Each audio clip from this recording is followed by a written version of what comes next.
എല്ലാ പ്രിയപ്പെട്ടവർക്കും കർത്താവിൻ്റെ നാമത്തിൽ വന്ദനം. കർത്താവിൻ്റെ ദാസൻ ഉദ്ഘാടനത്തിൽ ഓർപ്പിച്ചതുപോലെ കഴിഞ്ഞ ഒരു 5-6 കൊല്ലമായിട്ട് ആകെക്കൂടെ കൺഫ്യൂഷൻ ഉണ്ടാക്കുന്ന ഒരുപാട് സാധനങ്ങൾ ദൈവമക്കളുടെ ഇടയിൽ വിറ്റഴിക്കപ്പെടുന്നുണ്ട്. വ്യാജ സാധനങ്ങൾ വിറ്റഴിക്കുന്ന കാണുമ്പോൾ ഒറിജിനൽ കൈകാര്യം ചെയ്യുന്നവർക്ക് മനപ്രയാസം ഉണ്ടാകും. എന്നാൽ ഇതിനകത്തെ പ്രശ്നം എന്ന് വെച്ചാൽ വ്യാജന്മാർക്ക് ഭയങ്കര പബ്ലിസിറ്റി ഉണ്ട്. ഒറിജിനൽ സാധനത്തിന് അത്രയും പരസ്യം കൊടുക്കാൻ പറ്റുകയില്ല. കാരണം പരസ്യത്തിന് ഒരുപാട് ചെലവാണ്. മാർക്കറ്റിങ്ങിൽ പരസ്യത്തിന് കൂടുതൽ ചെലവാക്കുന്നവർ സാധനത്തിന് അധികം ചെലവാക്കത്തില്ല. പ്രോഡക്റ്റിന്റെ കാശും കൂടി അവർ പബ്ലിസിറ്റിക്ക് കൊടുക്കും. ഇതാണ് അതിന്റെ പ്രശ്നം. എന്നാൽ പ്രോഡക്റ്റ് നന്നാക്കണമെന്ന് ആഗ്രഹിക്കുന്നവർക്ക് പബ്ലിസിറ്റിക്ക് ഒരുപാട് കാശ് കളയാൻ പറ്റത്തില്ല. ഇതാണ് ഇതിനകത്തെ പ്രശ്നം. അപ്പൊ ഇത് ഇങ്ങനത്തെ ഒരു വല്ലാത്ത സ്ഥിതി വന്നപ്പോൾ എന്താ ചെയ്യാൻ പറ്റുക? ദുരുപദേശ ഖണ്ഡനം എന്ന പേരിലുള്ള മീറ്റിങ്ങുകളൊക്കെ ഇടയ്ക്കിടയ്ക്ക് അവിടങ്ങളിൽ നടന്നു. എന്നാൽ എൻ്റെ മനസ്സിൽ കിടക്കുന്ന ആശയവും ബോധ്യം, യഥാർത്ഥ ഉപദേശ സത്യങ്ങൾ നമ്മുടെ 2ാം തലമുറ, 3ാം തലമുറ, 4ാം തലമുറ വന്നപ്പോൾ അറിയില്ലെന്നുള്ളതാണ് ഈ വ്യാജ സാധനങ്ങൾ നമ്മുടെ ഇടയിൽ ചെലവാകാൻ കാരണം. 1ാമത്തെ തലമുറയ്ക്ക് വചനത്തിൽ അപാര വെളിപ്പാടുണ്ടായിരുന്നു. സഭകളിലെല്ലാം വർഷത്തിൽ ഒരു ബൈബിൾ ക്ലാസ് എങ്കിലും ഉണ്ടായിരുന്നു. അതെടുത്തിരുന്നത് TG ഉമ്മനെ പോലെയുള്ള ആളുകളായിരുന്നു. അതിനുശേഷം അതിൽ ഒട്ടും കുറവല്ലാത്ത മാത്യു ശാമുവേൽ സാറിനെ പോലെയുള്ള ഒരുപാട് ആളുകൾ വേദപുസ്തകത്തെ വസ്തുനിഷ്ഠമായി പഠിപ്പിക്കുന്ന ഒരു സിസ്റ്റം നമുക്കുണ്ടായിരുന്നു. എല്ലാ ചർച്ചിലും വർഷത്തിൽ ഒരു ബൈബിൾ സ്റ്റഡി വരാറുണ്ട്. അത് ഒരു ജില്ലയിൽ ഒരെണ്ണമെങ്കിലും കിട്ടിയാൽ അന്നത്തെ ആളുകളുടെ വചനത്തോടുള്ള ആർത്തി കൊണ്ട് ആ അടുത്ത സഭകളിൽ എല്ലാവരും വന്ന ക്ലാസ്സിൽ പങ്കെടുക്കും. എന്താണ് വിഷയം? അടിസ്ഥാന വേദോപദേശങ്ങൾ, FASC ലേഖന വ്യാഖ്യാനം, കർത്താവിന്റെ 2ാം വരവും അനന്തര സംഭവങ്ങളും ഇത്യാദി വിഷയങ്ങൾ ഏതെടുത്താലും തത്വത്തിൽ ഒന്നു തന്നെയായിരിക്കും. വിശുദ്ധ ജീവിതം, രക്ഷയുടെ ഭദ്രത, സ്നാനത്തിന്റെ ആവശ്യകത, വിശുദ്ധ ജീവിതത്തിന്റെ ഇമ്പോർട്ടൻസ്, സഹനത്തിന്റെ പ്രാധാന്യത അഥവാ സഹിക്കാൻ പഠിപ്പിക്കുക, ക്ഷമിക്കാൻ പഠിപ്പിക്കുക, ഫലം കായ്ക്കുന്നതിനെ കുറിച്ച് പഠിപ്പിക്കുക, എല്ലാം കൂടെ കൂട്ടി കർത്താവിന്റെ വരവിന് വേണ്ടി ഒരുങ്ങുവാൻ ജനത്തിന്റെ ഉള്ളിൽ ഒരു തീ കത്തിക്കുക. ഇത് വളരെ പ്രധാനപ്പെട്ട ഒരു അടിത്തറയായിരുന്നു ആദിമസഭയ്ക്ക്. എന്നാൽ അടുത്ത തലമുറ വന്നപ്പോഴേക്കും അതിൽ നിന്ന് കാര്യങ്ങൾ അറിയാതെ വ്യതിചലിച്ചു പോയി. ഈ വിധത്തിലുള്ള ക്ലാസുകൾ ഇല്ലാതെ വരികയും അധ്യാപകരും കാലഘട്ടത്തിനനുസരിച്ച് മാറുകയും ചെയ്തു എന്ന് ദുഃഖത്തോടെ പറയട്ടെ. സത്യസുവിശേഷവും പത്യവചനവും പറഞ്ഞാൽ കേൾവിക്കാര് കുറയുന്നു എന്ന കാരണത്താൽ മറ്റു പലതും ഒക്കെ പറഞ്ഞ് എങ്ങനെയെങ്കിലും ആളുകളെ കൂട്ടണമെന്ന ചിന്തയിലേക്ക് പ്രഭാഷകരും മാറിപ്പോയി എന്നത് ദുഃഖസത്യമാണ്. ഇങ്ങനെ വന്നപ്പോൾ വ്യാജ സാധനങ്ങൾക്ക് മാർക്കറ്റിൽ ഇടം കിട്ടി എന്നുള്ളതാണ് സത്യം. അതുകൊണ്ട് എന്ത് ചെയ്യണം? അത് വ്യാജനാണ്, ഇത് വ്യാജനാണ് എന്ന് പറഞ്ഞ് വ്യാജന്മാരെ കണ്ടുപിടിക്കുന്നതിനേക്കാൾ ഏതാണ് ശരിയായ ഉപദേശമെന്ന് ഇന്നത്തെ തലമുറയെ നന്നായി പഠിപ്പിച്ചാൽ മറ്റേ മാർക്കറ്റ് അടച്ചു പൂട്ടും, ഉറപ്പാണ്. ഇത്രയുള്ളതിന് പരിഹാരം. വ്യക്തിപരമായ സംസാരിക്കുമ്പോൾ എനിക്കറിയാം ആ കാര്യം. ഞാൻ പലപ്പോഴും വർത്തമാനം പറയുമ്പോൾ മനസ്സിലാക്കിയിട്ടുണ്ട്, ആഴമായ അടിസ്ഥാനപരമായ സത്യങ്ങളെക്കുറിച്ച് പലർക്കും കാര്യമായ അറിവില്ല. രക്ഷ എന്താണ്? രക്ഷ ഭദ്രമാണോ? രക്ഷ നഷ്ടപ്പെടുമോ? രക്ഷിക്കപ്പെട്ടവൻ പാപം ചെയ്യുമോ? പാപം ചെയ്താൽ അവന്റെ സ്ഥിതി എന്താണ്? പാപം ചെയ്യുന്നവൻ കർത്താവിന്റെ വരവിൽ എടുക്കപ്പെടുമോ? ഇതെല്ലാം ബൈബിളിൽ ഊഹാപോഹങ്ങളല്ല, ആധികാരികമായ പഠിപ്പിക്കൽ ഉള്ളതാണ്. പക്ഷേ അതിന് സമയമെടുത്ത് പഠിക്കേണ്ടതായിട്ടുണ്ട്. പക്ഷേ അങ്ങനെ പഠിക്കണമെങ്കിൽ ഒരു സ്റ്റുഡിയസ് മൈൻഡ് വേണം, അഥവാ ഒന്ന് കുട്ടിയാവണം, അഥവാ വിദ്യാർത്ഥിയാവണം. അതേ സമയത്ത് യോഗം തുടങ്ങുമ്പോൾ തൊട്ട് നിങ്ങൾ കൈയടിച്ചോ എന്ന് പറയുകയാണെങ്കിൽ ബൈബിളും കൊണ്ടുവരണ്ട, നോട്ട്ബുക്കും കൊണ്ടുവരണ്ട. യോഗത്തിൽ കൈയടിക്കണം, പ്രസംഗത്തിന്റെ ഇടയിൽ ഒരു ആത്മനിറവ് വരികയാണെങ്കിൽ കൈയടിച്ചോളൂ. പക്ഷെ പ്രസംഗിയന് തുടങ്ങുമ്പോൾ തൊട്ട് നിങ്ങൾ കൈയടിക്കണമെന്ന് പറഞ്ഞാൽ അപ്പൊ പിന്നെ എപ്പോഴാ നോട്ട് എഴുതുന്നത്? അപ്പൊ പിന്നെ എപ്പോഴാ ബൈബിൾ ക്ലാസ് പഠിക്കുന്നത്? അപ്പൊ ആ നിലയിലേക്ക് എക്സർസൈസ് ആയിപ്പോയി. ആരും നോട്ട്ബുക്ക് കൊണ്ടുവരികയില്ല, ആരും ബൈബിള് തന്നെ കൊണ്ടുവരുന്നില്ല. അപ്പൊ പിന്നെ കൈകൊട്ടാൻ സൗകര്യമാണല്ലോ. ഇതിന് നമ്മൾ ആരെയാ കുറ്റം പറയുന്നേ? എവിടേക്ക് പോയി കാര്യങ്ങൾ? എൻ്റെ ഒരു സ്നേഹിതൻ വളരെ നന്നായിട്ട് ബൈബിൾ പഠിപ്പിക്കുന്ന ആളാണ്. അദ്ദേഹം നോർത്ത് ഇന്ത്യയിലാണ് പ്രവർത്തിച്ചുകൊണ്ടിരുന്നത്. കർത്താവിന്റെ ഒരു നിയോഗം കിട്ടിയിട്ട് ഇപ്പൊ ആഫ്രിക്കയിലാണ് പ്രവർത്തിക്കുന്നത്.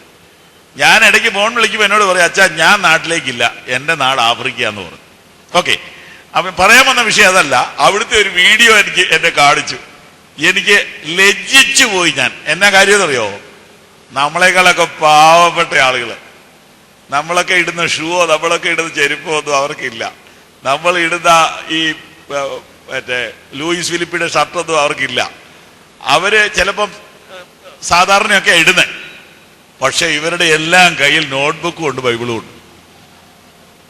എന്നെ അത്ഭുതപ്പെടുത്തി. ആ വീഡിയോയിൽ ഞാൻ അതേ ശ്രദ്ധിച്ചുള്ളൂ.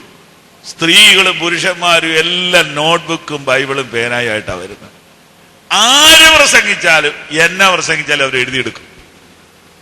ഇതാണ് അപ്പോസ്തല പ്രവൃത്തിയിൽ നമ്മൾ വായിക്കുന്നത്.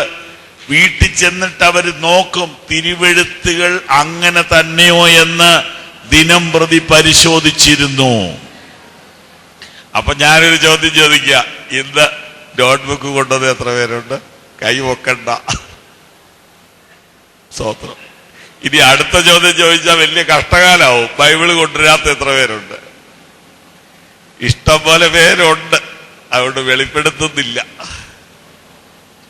അപ്പൊ എങ്ങനെ ബൈബിൾ ക്ലാസ് എടുക്കും? അതൊക്കെ പറഞ്ഞോ, ഞങ്ങൾ മൊബൈലിൽ പിടിച്ചോളാം. സ്തോത്രം. അങ്ങനെയൊന്നും ശരിയാവില്ല കേട്ടോ.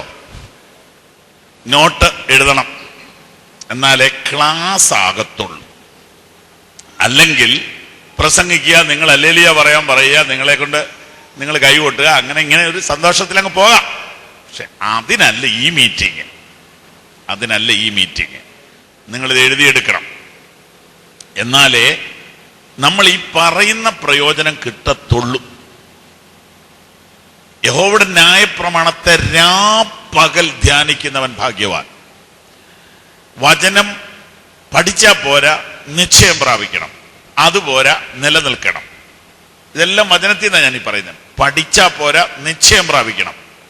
തിമോത്തിയോസിന്റെ ലേഖനത്തിൽ ഇങ്ങനെ എഴുതിയിരിക്കുന്നു, 3:16 തോന്നുന്നു. അവിടെ എഴുതിയിരിക്കുന്നു, നീ പഠിച്ചും നിശ്ചയം പ്രാപിച്ചും ഇരിക്കുന്നതിൽ നിലനിൽക്കുക. പഠിക്കുക, നിശ്ചയം പ്രാപിക്കുക, നിലനിൽക്കുക.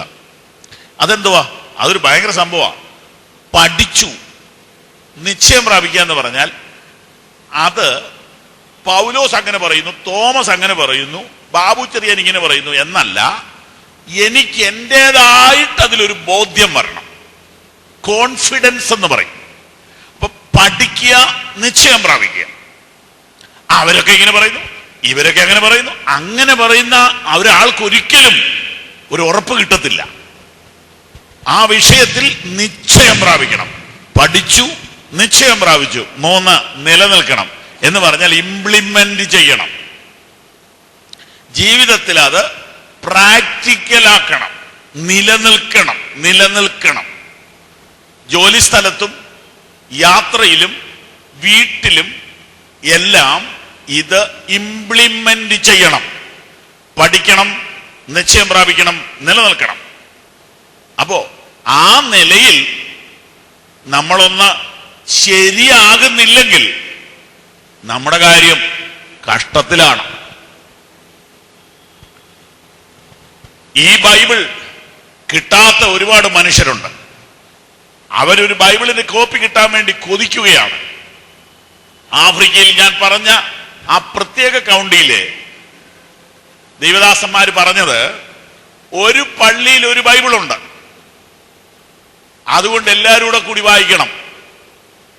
അത് കൊണ്ടുപോയിട്ട് വേണം അടുത്ത പള്ളി പിന്നെ ഒന്ന് വായിക്കാൻ. അപ്പൊ അന്നേരം ഇവിടെ ഉണ്ടാവില്ല. അതുകൊണ്ട് അവിടുത്തെ ഭാഷയിൽ ബൈബിൾ തർജിമ നടന്നുകൊണ്ടിരിക്കുക. എന്നിട്ടും അവരുടെ താല്പര്യം കണ്ടോ? നമുക്ക് എല്ലാവിധ സൗകര്യവുമുണ്ട്, നമ്മൾ അത്രത്തോളം വചന പഠനത്തിന് താല്പര്യം കൊടുക്കുന്നില്ലെന്ന് സമ്മതിക്കാൻ നമുക്ക് കഴിയുമോ? മാത്രമല്ല, ദൈനംദിന ജീവിതത്തിൽ ഈ തിരുവെഴുത്തുകളെ നമ്മുടെ പ്രായോഗിക ജീവിതത്തിലേക്ക് പകർത്തുവാൻ നമുക്ക് കഴിയുമോ? ഇന്നത്തെ ക്ലാസ്സിലേക്ക് പോകാം. ലൂക്കോസിന്റെ സുവിശേഷം 11-ാം അധ്യായം 1-ാം വാക്യം. ആരാ വായിക്കുന്നേ? ഒന്ന് ഉറക്കെ വായിക്കാമോ? അവനൊരു സ്ഥലത്ത് പ്രാർത്ഥിച്ചുകൊണ്ടിരുന്നു. തീർന്ന ശേഷം ശിഷ്യന്മാരിൽ ഒരുത്തൻ അവനോട്, കർത്താവേ, യോഹന്നാൻ തന്റെ ശിഷ്യന്മാരെ പഠിപ്പിച്ചതുപോലെ ഞങ്ങളെയും പ്രാർത്ഥിപ്പാൻ പഠിപ്പിക്കണമേ എന്ന് പറഞ്ഞു. മതി. ഈ ഒരൊറ്റ വാക്യത്തിൽ നിന്ന് ഞാൻ നിങ്ങളോട് 4 കാര്യം പറയാൻ പോവാ. കേട്ടോ? 1, ശിഷ്യന്മാർ യേശുവിനോട് ഞങ്ങളെ പഠിപ്പിക്കണേ എന്ന് റിക്വസ്റ്റ് ചെയ്ത ഒറ്റ കാര്യം ഞാൻ കണ്ടിട്ടുള്ളൂ. അത് പ്രയറാണ്.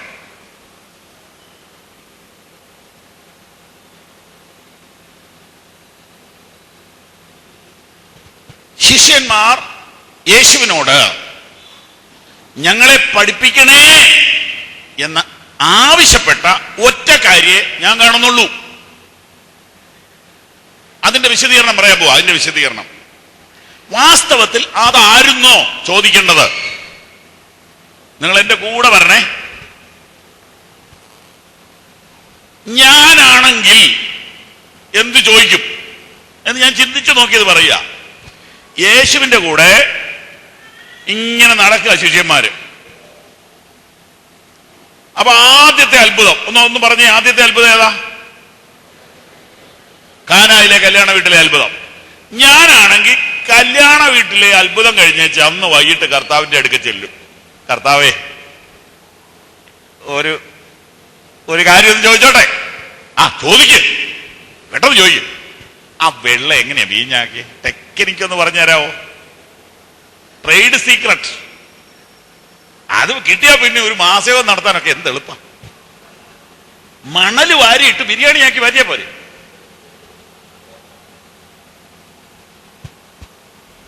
കർത്താവെ, അതൊന്ന് പഠിപ്പിക്കാവോ? ഞാൻ എത്ര രൂപ വേണേ ഫീസ് തരാം, ഉപസിക്കാം, അതൊന്ന് പഠിപ്പിക്കാം. ഇതേ ഞാൻ ചോദിക്കത്തുള്ളൂ. കേൾക്കുന്നുണ്ടോ? സ്തോത്രം.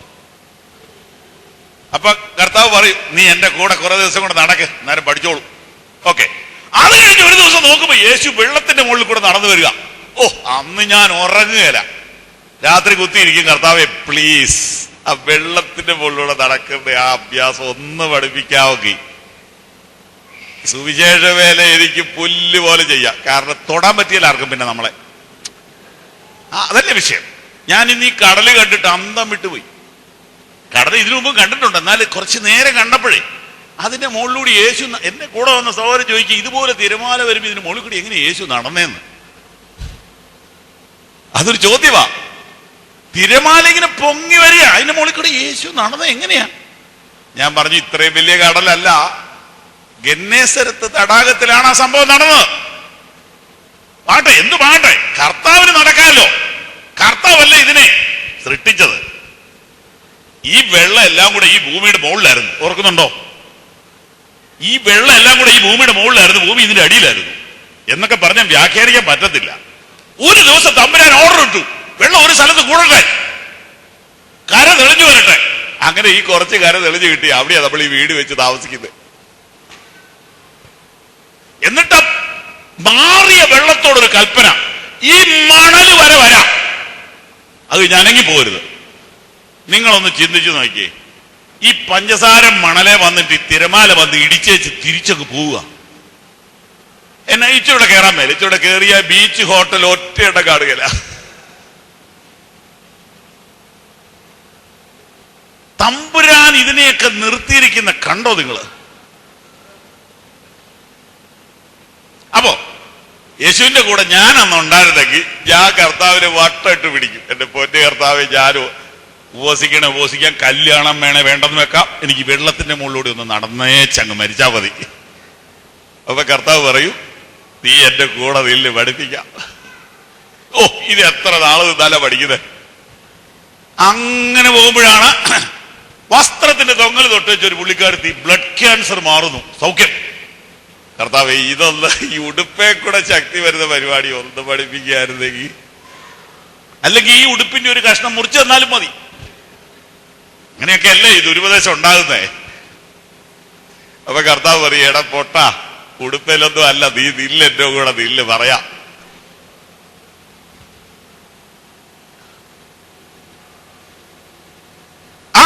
അങ്ങനെ ഇരിക്കുമ്പോഴാണ് പിറവിയിലെ കുരുടന് നിലത്ത് തുപ്പി ചേറുണ്ടാക്കി സൂക്ഷിച്ചു നോക്കിയ, കൊള്ളാം, ഇത് കൊള്ളാം, ഇതൊരു പ്രത്യേക മാജിക്കാണ് കേട്ടോ. തുപ്പലിന് പവറുണ്ട്. ഇന്നാണ് തുപ്പ് തുടങ്ങിയത്. സ്തോത്രം. കാണുന്നവരെല്ലാം തുപ്പും, തല്ലും കൊള്ളും. സ്തോത്രം. കർത്താവ് വീട് തുപ്പി കുഴച്ചു നോക്കി, എല്ലാം മനസ്സിലാക്കി, കണ്ണെ പോയി. രാത്രി, കർത്താവേ, ഈ തുപ്പിന്റെ ടെക്നിക്കൊന്ന് പഠിപ്പിക്കാവോ? ചേറ് കുഴച്ച് കണ്ണിപ്പരട്ടത് അതൊന്ന് പറയാവോ? അപ്പൊ കർത്താവ് പറയും, നീ ഇത്ര മണ്ടനാണോ? വേറെ കുരുടം വിളിച്ചപ്പം ചേറും പൂശിയില്ല, മണ്ണും കുഴച്ചില്ലല്ലോ, അത് നീ കണ്ടായിരുന്നോ? വേറെ ഭർത്തിമായി നിലവിളിച്ചപ്പം ചേറുണ്ടാക്കിയോ? ഇല്ല. അപ്പൊ മനസ്സിലാക്കി ചേറ് കൊണ്ടല്ലെന്നാ. ഓ, ശരിയാണല്ലോ.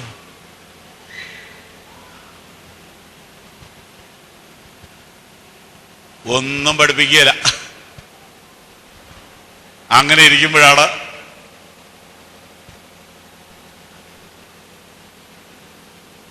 യായിറോസിന്റെ മകളുടെ കേസ്. കർത്താവേ, ഇതൊന്ന് പഠിപ്പിക്കാവോ? വെയിറ്റ് ചെയ്യ, എല്ലാം പഠിപ്പിക്കാം. അത് കഴിഞ്ഞപ്പോഴാ ലാസറിന്റെ വീട്ടില് നാറ്റം വെച്ച കേസ്. ഇതെങ്ങനെയാ? ഇതൊന്ന് പഠിപ്പിക്കാവോ? വെയിറ്റ് ചെയ്യ, പഠിപ്പിക്കാം. ഏറ്റവും ഒടുവിൽ ഇവര് പുറകെ നടന്ന് സംഭവം പഠിച്ചു. നിങ്ങൾക്ക് വല്ലതും കത്തിയോ? ഇത് മുഴുവൻ എവിടുന്നാ വരുന്നേ? പ്രയറാ. ഈ വ്യക്തിയുടെ പവർ എന്ന് പറയുന്നത് ഈ വ്യക്തിക്ക് പിതാവുമായിട്ടുള്ള ബന്ധമാണ്. ഈ വർത്താനമൊക്കെ പറഞ്ഞ് നിങ്ങൾ നടക്കും. യേശു രാത്രി എന്നെ എടുക്കുക, ഓർമ്മയുള്ളവർ പറഞ്ഞേ, പ്രാർത്ഥിക്കുക. രാത്രി ഇന്റർനെറ്റ് നോക്കിയിരിക്കുകയല്ല,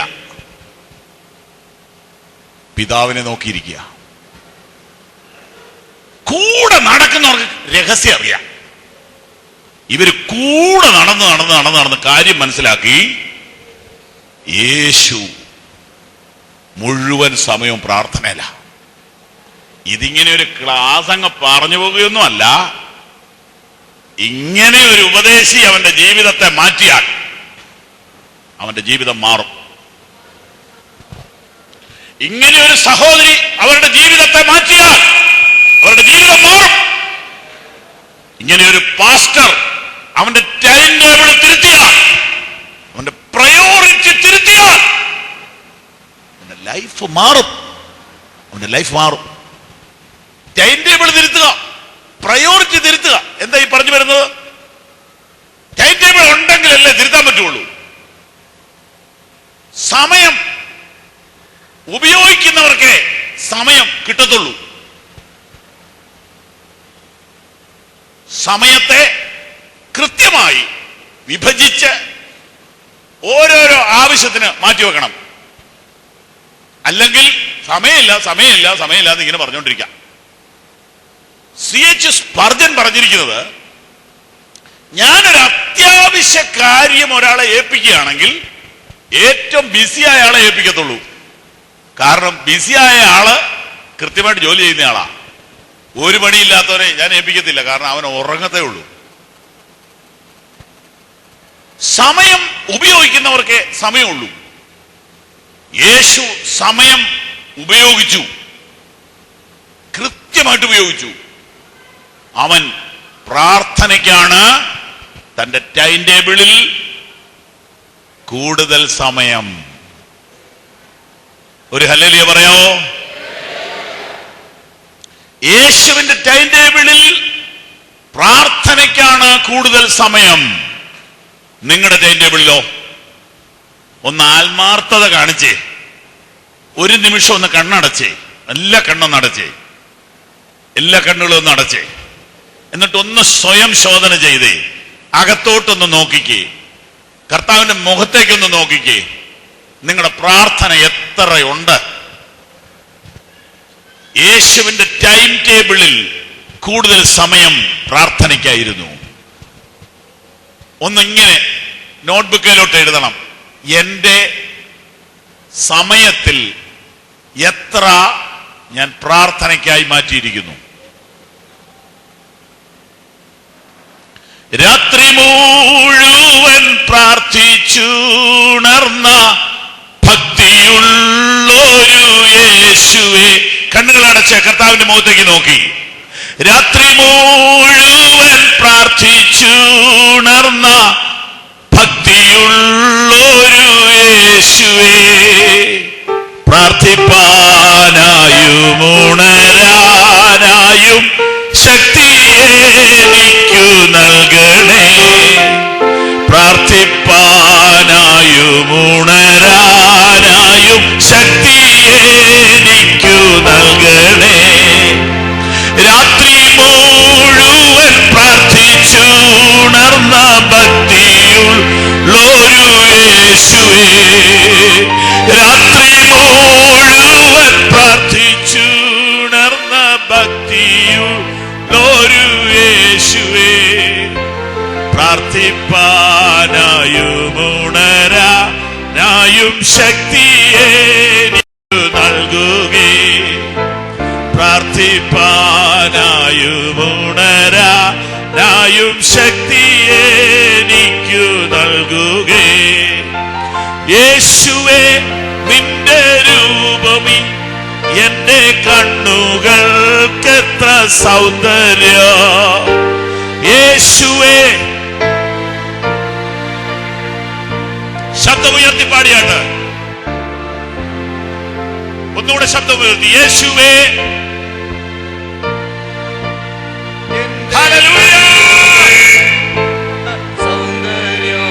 ഓ ശിഷ്യനാകുന്ന എന്നെയും അങ്ങേ പോലെ ആക്കണം മുഴുവൻ. ശിഷ്യനാകുന്ന എന്നെയും അങ്ങേ പോലെ ആക്കണം മുഴുവൻ. രാത്രി മുഴുവൻ പ്രാർത്ഥിച്ചുണർന്ന ഭക്തിയുള്ളൊരു യേശു.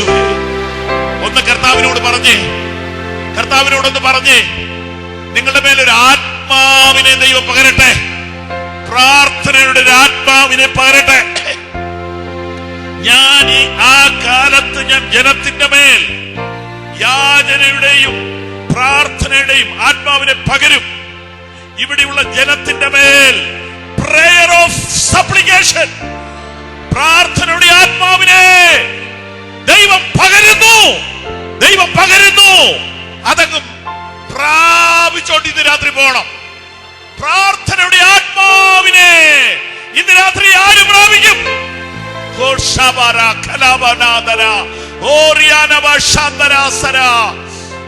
കർത്താവിനോട് പ്രാർത്ഥിച്ചേ, കർത്താവിനോട് പ്രാർത്ഥിച്ചേ. രാത്രി മുഴുവൻ പ്രാർത്ഥിച്ചുണർന്ന ഭക്തിയുള്ളൊരു യേശുവേ, രാത്രി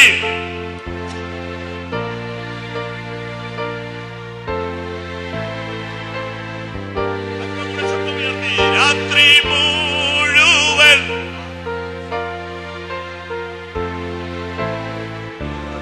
യേശുവേ പ്രാർത്ഥിപ്പാനായും ശക്തി എനിക്കു നൽകണേ, പ്രാർത്ഥിപ്പാനായും ഉണരാനായും ശക്തി എനിക്കു നൽകണേ, പ്രാർത്ഥിപ്പാനായും ഉണരാനായും ശക്തി എനിക്കു നൽകണേ. കൈകളൊന്ന് ഉയർത്തി പിടിച്ചോണ്ട് പ്രാർത്ഥിപ്പാനായും ഉണരാനായും ശക്തി എനിക്കു നൽകണേ, പ്രാർത്ഥിപ്പാനായും ഉണരാനായും ശക്തി എനിക്കു നൽകണേ, പ്രാർത്ഥിപ്പാനായും ഉണരാനായും ശക്തി എനിക്കു നൽകണേ.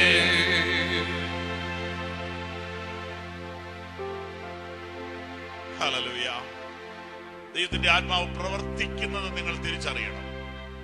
ഈ ക്ലാസ് നിങ്ങളുടെ ഉള്ളിൽ ഒന്ന് ആഴ്ത്തി എഴുതണേ. ആത്മാവ് വരണം. ആത്മാവ് വ്യാപരിച്ചാലേ അത് അകത്ത് ജീവനാകത്തുള്ളൂ. അപ്പോൾ മാത്രമേ അത് വിടുതലാകത്തുള്ളൂ. നിങ്ങളുടെ പ്രാർത്ഥന മണ്ഡലത്തിൽ ദൈവം ചിലത് പ്രവർത്തിക്കുകയാണ്. സമയം വെറുതെ വേസ്റ്റാക്കി കളഞ്ഞതിനെ കുറിച്ച് ഇന്ന് രാത്രി പൊട്ടിക്കരയണം. സമയം വേസ്റ്റാക്കി കളയാതെ പ്രാർത്ഥിപ്പാൻ ഇവിടെ കുറെ പേർ എഴുന്നേൽക്കട്ടെ. അപ്പോൾ പൈശാചിക കോട്ടകൾ തകരുന്നത് കാണാം.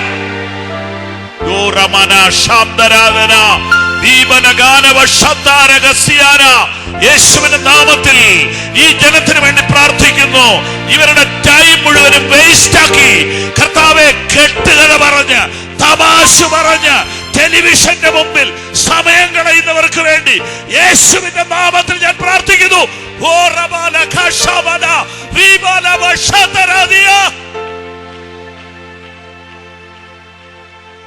കർത്താവേ, പ്രാർത്ഥനയുടെ ഒരു അഭിഷേകം, പ്രാർത്ഥനയുടെ ഒരു അഭിഷേകം, പ്രാർത്ഥനയുടെ ഒരു അഭിഷേകം ഈ ജനത്തിന്റെ മേൽ വരട്ടെ. ആമേൻ. യേശുവിന്റെ നാമത്തിൽ തന്നെ കരങ്ങൾ ഉയർത്തി ശക്തിയോടെ ഹല്ലേലൂയ പറഞ്ഞാട്ടെ. ഒരു ചോദ്യം ദൈവത്തിന്റെ ആത്മാവ് പ്രേരിപ്പിച്ചുകൊണ്ട് ചോദിക്കുക. പ്രാർത്ഥിക്കാണ്ടിരിക്കുമ്പോ ഉറക്കം വരുന്നവരൊന്ന് കൈപൊക്കാവോ? നാണിക്കണ്ട, ഞാനൊക്കെ ഉറങ്ങുന്ന ആളാ. ആ, ധൈര്യമായിട്ട് കൈപോക്ക്. അതൊരു നല്ല ലക്ഷണമാണെന്ന് തോന്നുന്നുണ്ടോ? കഷ്ടകാലമാ, കഷ്ടകാലമാ. ആ, ഞാനും എൻ്റെ കൂടെ ബൈബിൾ സ്കൂളിൽ പഠിക്കുന്ന ഒരു സഹോദരനും, ഞങ്ങൾ പഠിച്ച ബാച്ചിൽ എൻ്റെ കൂടെ ഒരു സഹോദരനുണ്ട്, ഉലഹന്നാച്ചൻ. അദ്ദേഹത്തിന് ഭയങ്കര ആഗ്രഹം പ്രാർത്ഥിക്കണം. എനിക്കും ഇച്ചിരി ആഗ്രഹം അന്നേ ഉണ്ട്. ബൈബിൾ കോളേജിലെ പ്രയർ ടൈം 5:30 തുടങ്ങത്തുള്ളൂ. ഞങ്ങൾ ഒരു 4:30 അങ്ങ് എഴുന്നേക്കും. എഴുന്നിട്ട് ചാപ്പലിൽ പോവും. ചാപ്പലിൽ പോയി ഭിത്തിയെ ചാരി ഇരുന്ന് ഉറങ്ങും. പ്രാർത്ഥിക്കാനുള്ള കൊതി കൊണ്ട് പോണതാ. ഭിത്തിയെ ചാരി ഇരുന്ന് ഉറങ്ങും. 2 ദിവസം ഉറങ്ങി കഴിഞ്ഞപ്പോൾ ഉലഹനാച്ചൻ എന്നോട് പറഞ്ഞു, അച്ഛാ നമ്മളിവിടെ വന്നിരുന്ന് ഉറങ്ങുന്നതിനേക്കാൾ നല്ലത് അവിടെ കിടന്ന് ഉറങ്ങുകയല്ലേ. ഞാൻ പറഞ്ഞ അങ്ങനെയല്ല ഉലഹനാച്ച, ദൈവം നീതിമാനാ. നമ്മൾ കൂർക്കം വലിച്ച് ഉറങ്ങുന്നിടത്തുനിന്ന് പ്രാർത്ഥിക്കണമെന്നൊരു ഭാരം തോന്നിയിട്ട് വന്നല്ലോ, ദൈവം അതിനൊരു അരമാർക്ക് തരും. അതുകൊണ്ട് നമുക്ക് ഇവിടെ തന്നെ ഇരിക്കാം. ഉറങ്ങുമ്പോ ഉറങ്ങട്ടെ, അത് കഴിഞ്ഞ് സ്തോത്രം ചെയ്യാം. പക്ഷെ ദൈവം അത് മാനിച്ചു. ഇന്ന് ഞാൻ എത്ര മണിക്കൂർ പ്രാർത്ഥിക്കുന്നുണ്ടെന്ന് നിങ്ങളോട് പറയുന്നില്ല. പറഞ്ഞാൽ അത് സ്വയപ്രശംസയാകും. ചിലപ്പോൾ നിങ്ങൾക്ക് അസൂയം വരും. അതുകൊണ്ട് പറയുന്നില്ല. Praise the lord. O Jesus, എന്റെ പ്രിയപ്പെട്ടവരെ, ഇതിനേക്കാൾ വലുതൊന്നും ഈ പുസ്തകത്തിലില്ല. ഇതിനേക്കാൾ വലുതൊന്നുമില്ല. 1000 ആണ്ട് വാഴിച്ചോ പുതിയ യെരൂശലേമോ അതൊക്കെ നമ്മൾ പോയാലല്ലേ കാണുള്ളൂ, അല്ലേ? ഇവിടെ വട്ടം കറങ്ങി നടന്ന് കാഹളം തുനിച്ച് പോയില്ല. പുതിയ യെരൂശലേമിന് എന്നാ നീളമുണ്ട്, നിനക്കെന്നാ കൂടം? പ്രാർത്ഥിച്ചാൽ ദൈവത്തെ കാണാം. പുതിയ യെരൂശലേമിൽ പോകണ്ട, ഇവിടെ നിന്നുകൊണ്ട് പുതിയ യെരൂശലേം അനുഭവിക്കാം. ഇവിടെ നിന്നുകൊണ്ട് അനുഭവിക്കാം. ഓ അഭിഷേകത്തിന്റെ യാഥാർത്ഥ്യം ഇന്ന് രാത്രി ഇവിടെ കത്തട്ടെ. ജനമത് ഏറ്റെടുക്കട്ടെ, ജനമത് ഏറ്റെടുക്കട്ടെ. പ്രാർത്ഥനയുടെ ആത്മാവ് വ്യാപരിക്കുക, പ്രാർത്ഥനയുടെ ആത്മാവ് വ്യാപരിക്കുക. പ്രാപിക്കേണ്ട സമയത്ത് പ്രാപിച്ചോളും.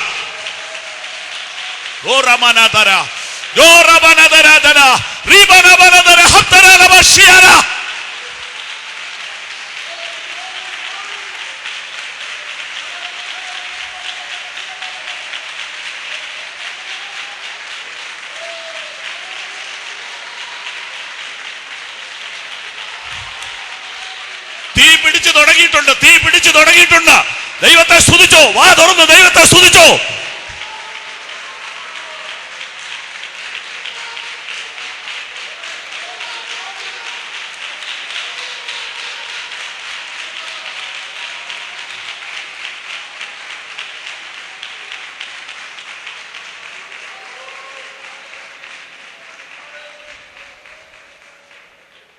ഹല്ലേലൂയ. Oh Jesus. പ്രാർത്ഥിക്കാനിരിക്കും ഉറക്കം വരുന്നത് ഒരു പാപമല്ലെന്ന് ഞാൻ നിങ്ങൾക്ക് ധൈര്യം തരുന്നു. പ്രാർത്ഥിക്കാനിരിക്കും ഉറക്കം വരുന്നത് പാപമൊന്നും അല്ല, ജഡം ബലഹീനമാണ്. ഈശോമശിഹാ പ്രാർത്ഥന മീറ്റിംഗ് വിളിച്ചു കൂട്ടി. സാക്ഷാൽ യേശു ക്രിസ്തു ഒരു ചെറിയ പ്രയർ മീറ്റിംഗ് വിളിച്ചു കൂട്ടി. 3 പേരെ വിളിച്ചുള്ളൂ. 3 പേർക്ക് ഒരു SMS. ഇന്നത്തെ ഭാഷ പറയുക, അധികം പേരെ കൂട്ടുന്നില്ല. ഒരു സീരിയസ് ഇഷ്യൂ ഉണ്ട്, വരണമെന്ന് പറഞ്ഞു. ആരൊക്കെയെന്ന് പറഞ്ഞ്? പത്രോസ്, യാക്കോബ്, യോഹന്നാൻ. ഇവരവിടെ ചെന്നിട്ട് എന്നെ എടുക്കരുത്. എന്റെ പൊന്നെ, എന്നാ ഉറക്ക. ഇവർ തലേ രാത്രി എവിടെ ആയിരുന്നു? 1 ഉറങ്ങി, 2 ഉറങ്ങി, 3 ഉറങ്ങി. കർത്താവ് വന്ന് കുലുക്കിയിട്ട് എഴുന്നേക്കുന്നില്ല. ഒരു ഇംഗ്ലീഷ് ബൈബിളിൽ ഇവരുടെ പടമുണ്ട്. ഒരുത്തന്റെ മുകളിലോട്ട് ഒരുത്തൻ കിടന്ന് കുറുക്കം വലിക്കുക. ഞാൻ ഓർക്കുക, ഇവർ ഇന്നലെ രാത്രിയല്ല ഓൾ നൈറ്റ് പ്രയർ ആയിരുന്നോ? അതല്ലെന്നേ, ഇത് ഭയങ്കര സാത്താന്റെ കളിയാ സഹോദരന്മാരെ. നീ ഒന്ന് പ്രാർത്ഥിക്കാൻ തീരുമാനിച്ചോ, എന്തായാലും ഇല്ലാത്ത ഫോണിൽ മുഴുവൻ വരും. ആയിസി വിളിക്കാത്തൊരു മുഴുവൻ അന്തരം വിളിക്കും. ശരിയാണോ ഞാൻ പറഞ്ഞത്? ആ, അപ്പൊ പിന്നെ എന്നാ ചെയ്യണം? ഫോണിന് സ്വിച്ച് ഓഫ് എന്നൊരു സാധനം ഉണ്ടല്ലോ. ചിലർക്ക് 24 മണിക്കൂർ ഓൺ ചെയ്ത് വെച്ചിരിക്കുക. എന്നിട്ട് ചെവിയുടെ ഇടപാട് തീർന്നു. പ്രാർത്ഥിക്കാൻ നേരത്തെങ്കിലും ഇവനെ ഒന്ന് ഓഫാക്കുകയോ സൈലന്റ് ആക്കുകയോ ചെയ്യണം. മിസ് കോൾ കിടക്കട്ടെ, തിരിച്ചു വിളിക്കാം.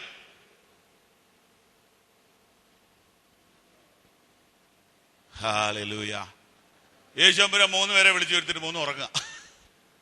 കർത്താവ് വന്നിട്ട് കൊടക്കടോ പുറത്തുനിന്നൊന്നും പറഞ്ഞില്ല. ഒരു നാഴിക പോലും എന്നോടുകൂടെ ഉണർന്നിരിക്കാൻ നിങ്ങൾക്ക് കഴിഞ്ഞില്ലല്ലോ. പക്ഷെ നിങ്ങൾക്കൊരു കാര്യം അറിയാവോ? അവര് 3 പിന്നീട് വലിയ പ്രാർത്ഥനാ വീരന്മാരായി മാറി. അവര് 3 പിന്നീട് വലിയ പ്രാർത്ഥനാ വീരന്മാരായി മാറി. ഞാൻ നിങ്ങളുടെ മുഖത്ത് നോക്കി കണ്ണ് തുറന്ന് പ്രവചിക്കാൻ പോവാ, കണ്ണടച്ചല്ല. ഇന്ന് ഉറക്കം നിമിത്തം ബുദ്ധിമുട്ടുന്നുവെന്ന് കൈവക്കിയവരെ നാളെ ഈ ദേശത്ത് പ്രാർത്ഥന വീരന്മാരാക്കി ദൈവം മാറ്റാൻ പോകുന്നു. പ്രാർത്ഥന വീരന്മാരാക്കി ദൈവം മാറ്റാൻ പോകുന്നു. നിന്റെ കുടുംബത്തിൽ, നിന്റെ സഭയിൽ, നിന്റെ പഞ്ചായത്തിൽ നിന്നെ പോലെ ഒരു പ്രാർത്ഥന വീരനെ ആരും കണ്ടിട്ടില്ലെന്ന് പറയുന്ന നിലയിൽ ദൈവം കാര്യങ്ങളെ മാറ്റാൻ പോകുന്നു.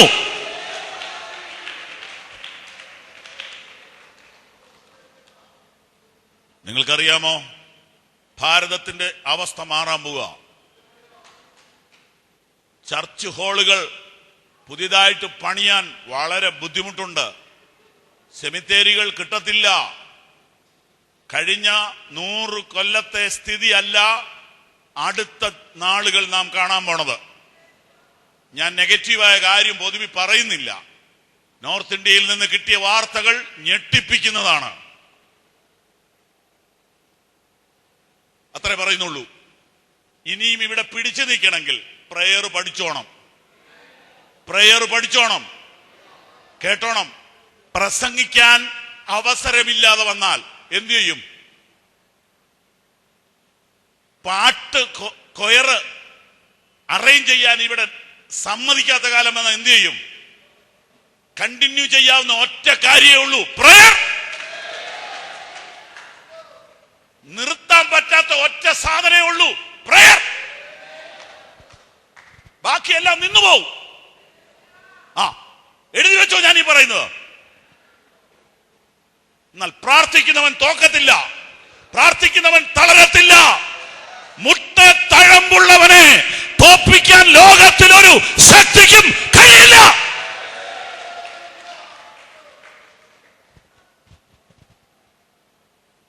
ശിഷ്യന്മാർ ഒറ്റ കാര്യം ചോദിച്ചുള്ളൂ.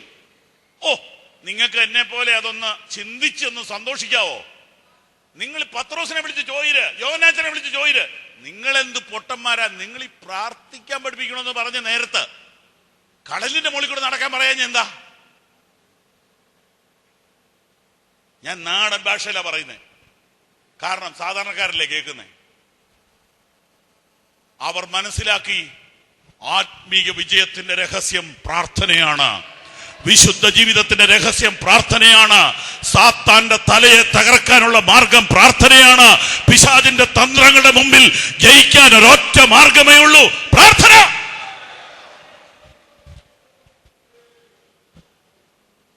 അതുകൊണ്ട് ശിഷ്യന്മാർ ചോദിച്ച പോലെ ഇന്ന് രാത്രി ഒന്ന് ചോദിക്കാവോ, കർത്താവേ എന്നെ പ്രാർത്ഥിക്കാൻ പഠിപ്പിക്കണേ?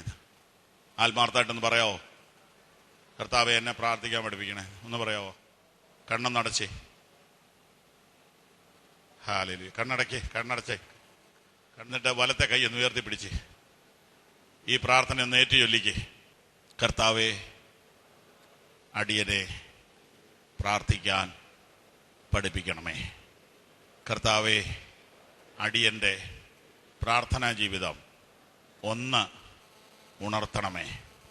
കർത്താവേ, അടിയന്റെ പ്രാർത്ഥനാ ജീവിതം വളരെ മോശമാണ്, വളരെ ശുഷ്കിച്ചതാണ്, വളരെ ഉണങ്ങിയതാണ്. എനിക്ക് ഉറക്കമുണ്ട്, ക്ഷീണമുണ്ട്, മടുപ്പുണ്ട്, എൻ്റെ പ്രാർത്ഥന കുറവാണ്. എന്നോട് കരുണ കാണിക്കണമേ, എന്നോട് കരുണ കാണിക്കണമേ, എന്നോട് കരുണ കാണിക്കണമേ. ഇന്ന് ഇവിടുന്ന് പോകുന്നതിന് മുമ്പ് തന്നെ ഒരു അഭിഷേകം എനിക്ക് തരണമേ, ഒരു ആത്മശക്തി എനിക്ക് തരണമേ, പ്രാർത്ഥനയുടെ ഒരു ആത്മാവിനെ എനിക്ക് തരണമേ. ആമേൻ, ആമേൻ. കർത്താവേ, ഈ ജനത്തിന് വേണ്ടി ഞാൻ പ്രാർത്ഥിക്കുന്നു. ആത്മാർത്ഥതയോടെയുള്ള പ്രാർത്ഥനയ്ക്ക് വേണ്ടി ആഗ്രഹിച്ച എല്ലാവരെയും ഇന്ന് രാത്രി അനുഗ്രഹിച്ച് പ്രാർത്ഥിക്കുന്നു. കർത്താവേ, അങ്ങനെ ആഗ്രഹിക്കുന്നവർക്ക് ഇന്നു മുതൽ ഒരു ആത്മാവിന്റെ നിറവ് ദൈവം നൽകാൻ പോകുന്നതിനായി സ്തോത്രം. അവർ ഈ ഹോള് വിട്ട് വീട്ടിലേക്ക് പോകുമ്പോൾ അവരുടെ ശരീരത്തിലും ആത്മാവിലും ആ പ്രാർത്ഥനയുടെ ഒരു സ്പിരിറ്റ് വ്യാപരിക്കുന്നത് അവർ തിരിച്ചറിയട്ടെ. നാളെ പകലിൽ അത് തിരിച്ചറിയട്ടെ, നാളത്തെ ക്ലാസ്സിൽ അത് തിരിച്ചറിയട്ടെ. തിരുവനന്തപുരം പട്ടണത്തെ അത് പിടിച്ചു കുലുക്കട്ടെ. വിഴിഞ്ഞത്തും കോവളത്തും അതിന്റെ ചലനങ്ങൾ ഉണ്ടാകട്ടെ. യേശുവിന്റെ നാമത്തിൽ തന്നെ കരങ്ങൾ അടിച്ച് ദൈവത്തിന് മഹത്വം കൊടുത്താട്ടെ.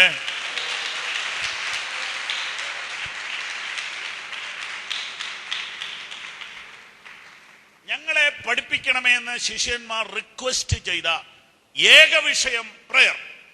രണ്ടാമത്തെ കാര്യം 11:1 നിന്ന് രണ്ടാമത്തെ ദൂത് പറയുകയാണ്, രണ്ടാമത്തെ ക്ലാസ്.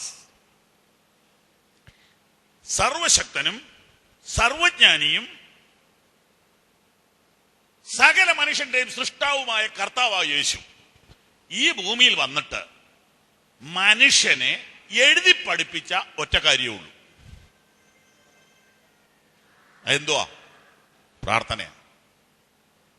സ്വർഗസ്ഥനായ ഞങ്ങളുടെ പിതാവേ, നിന്റെ തിരുനാമം വിശുദ്ധീകരിക്കപ്പെടണമേ, നിന്റെ രാജ്യം വരണമേ, നിന്റെ ഇഷ്ടം സ്വർഗത്തിലെ പോലെ ഭൂമിയിലും ആകണമേ.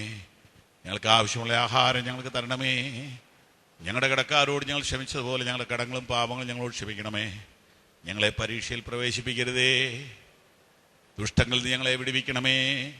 രാജ്യവും ശക്തിയും മഹത്വവും എന്നേക്കും നിനക്കുള്ളതാകുന്നു. ആമേൻ. നിങ്ങൾ ഇങ്ങനെ ചൊല്ലുവീൻ, നിങ്ങൾ ഇങ്ങനെ പ്രാർത്ഥിക്കുവീൻ എന്നും പറഞ്ഞ് സിസ്റ്റമാറ്റിക് പ്രയർ യേശു എഴുതി കൊടുത്തു. എന്റെ ചോദ്യം, പ്രസംഗം എഴുതി കൊടുത്തായിട്ട് എവിടെയെങ്കിലും കണ്ടോ? ഉണ്ടോ? ബൈബിൾ വായിച്ചിട്ടുള്ളവരെന്ന് ഉറക്കെ പറഞ്ഞേ, ഇങ്ങനെ പ്രസംഗം ഉണ്ടോ? ഇല്ല. അതായിരുന്നു നമുക്ക് വേണ്ടത്, അല്ലേ? ഞങ്ങൾ ഉപദേശിമാരെ സംബന്ധിച്ചിടത്തോളം കർത്താവ് പ്രസംഗം തട്ടണ്ട എഴുതി തന്നിരുന്നെങ്കിൽ എന്നാ സുഖമായിരുന്നു. എന്നിട്ട് അത് കിട്ടാഞ്ഞിട്ട് പിന്നെ ഞങ്ങൾ വേറെ വല്ലവരുടെയൊക്കെ മേടിക്കുക. സ്തോത്രം. എനിക്ക് സങ്കടം തോന്നിയിട്ടുണ്ട്. ഈശോമിശിഹ ഒറ്റ പ്രസംഗം എഴുതി തന്നില്ലല്ലോ. നിങ്ങൾ ഇവണ്ണം പ്രസംഗിക്കുകയും തുടങ്ങുമ്പോൾ ഇങ്ങനെ മുഖവുര പറയണം. അത് 5 മുതൽ 8 മിനിറ്റ് വരെ എടുക്കാം. അത് കഴിഞ്ഞ് സബ്ജക്റ്റിലോട്ട് വരണം. അത് കഴിഞ്ഞ് സബ്ജക്റ്റ് വിശദീകരിക്കണം. അതിനകത്തൊരു 6 പോയിന്റ് വേണം. 6 യേശു പറഞ്ഞാൽ നമ്മൾ 12 ഇട്ടേനെ. പക്ഷെ ഒരു വക പറഞ്ഞെന്നില്ല. എന്തൊരു കഷ്ടല്ലേ. പ്രസംഗിക്കാൻ വേണ്ടി അയച്ചു, പ്രസംഗിക്കാൻ പഠിപ്പിച്ചില്ല. സ്തോത്രം.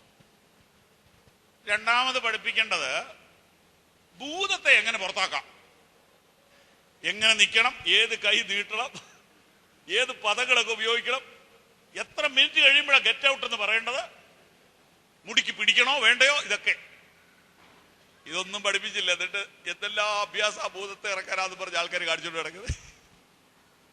ഒടുവിൽ ഇറക്കുന്ന പുള്ളിക്ക് ഭൂതാണെന്ന് നമുക്ക് തോന്നും. ഈ പണ്ട് ഒരു ഉപദേശി പ്രസംഗിച്ചു, മറ്റേ ഉപദേശി ഏറ്റു പറയുക. മലയാളത്തിൽ തന്നെയാ. പണ്ട് അങ്ങനെയായിരുന്നല്ലോ. രണ്ടുപേരും അങ്ങ് ആത്മാവിലായി. ആത്മാവിലെന്ന് പറഞ്ഞാൽ ആവേശത്തിലായി. ഇപ്പൊ ഏറ്റു പറയുന്ന പുള്ളി പ്രസംഗിക്കാൻ തുടങ്ങി. പ്രസംഗിക്കുന്ന പുള്ളി ഏറ്റു പറയാൻ തുടങ്ങി. എന്ന് പറഞ്ഞ പോലെയാ ഇപ്പൊ ഭൂതം ഇറക്കുന്നത്. ഇറക്കി അവൻ ഇവനെ ഇറക്കാൻ തുടങ്ങി. എന്നിട്ട് രണ്ടും കൂടെ ഉരുണ്ട് പഴച്ച് വീണ് തവിട്.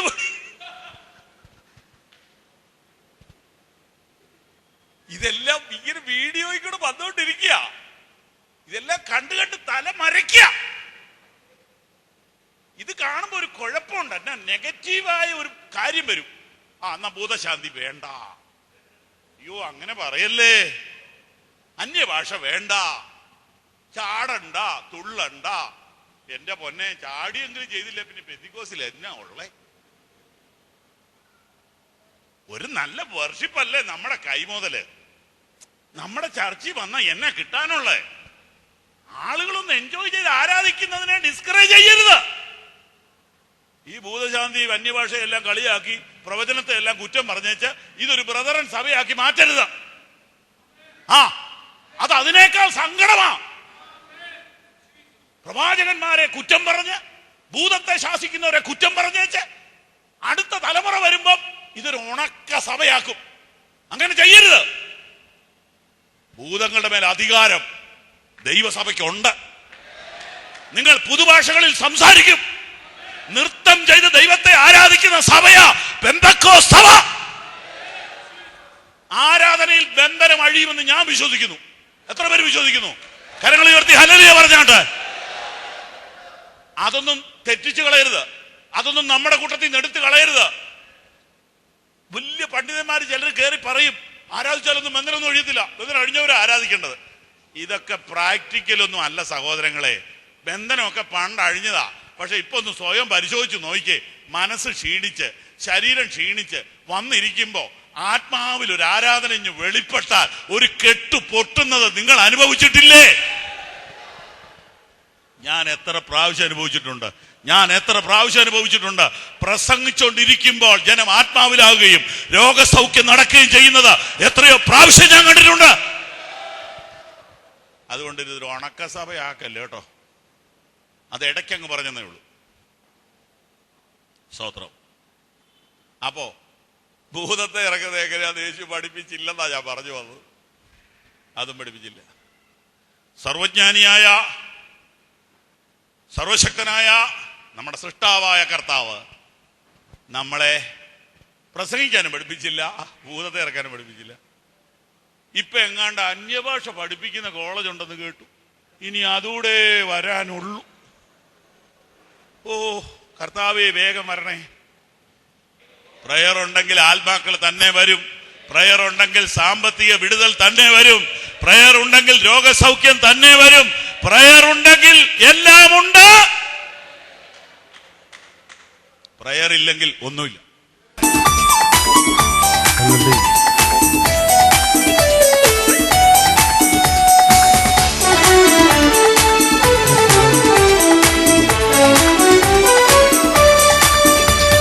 പ്രാർത്ഥിക്കാം ആത്മാവിൽ, ആരാധിക്കാം കർത്തനെ. നല്ലവൻ അവൻ വല്ലവൻ. ഹല്ലേലൂയ. പ്രാർത്ഥിക്കാം ആത്മാവിൽ, ആരാധിക്കാം കർത്തനെ. നല്ലവൻ അവൻ വല്ലവൻ. വിടുതൽ എന്നും പ്രാർത്ഥിക്കാം.